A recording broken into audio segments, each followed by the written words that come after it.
সমাজে এই যে ইফটিজিং হয়, আপনার বোনের বয়সী একটা মেয়েকে কিছু বখাটে টিটকারি করে, এই বলে সেই বলে, নোংরা কথা বলে, রাস্তায় দেখেও আপনি পাশ দিয়ে না দেখার মতো চলে যান কেন? আপনি দাঁড়ান না কেন? আপনি দাঁড়ালেই তো থেমে যাবে, কারণ সত্যের যে শক্তি তার সামনে মিথ্যা মুখ থুবড়ে পড়ে। আপনার সামনে ও কিছুই না, নাথিং। আপনি দাঁড়ান, ওকে প্রশ্ন করেন যে আমার বোনকে তুমি ডিস্টার্ব করো কেন? আপনাকে দেখে আরো 5 জন দাঁড়াবে, 5 জনকে দেখে আরো 10 জন দাঁড়াবে।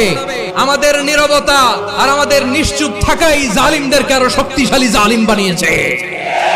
টেন্ডারবাজি, চাঁদাবাজি, দুর্নীতি, অপরাধ, দখলদারিত্ব, মজুদদারি, এগুলো সবকিছু একসাথে প্রতিরোধ করতে হবে, ঠিক কিনা বলেন? এই যে নতুন বাংলাদেশের এক সুযোগ এসেছে, আর জীবনে হয়তো আসবে। আসুন দেশটাকে আমরা সাজাই, আসুন আমরা এক দল আরেক দলকে নিশ্চিহ্ন করার যে রাজনীতি, এটা বন্ধ করি।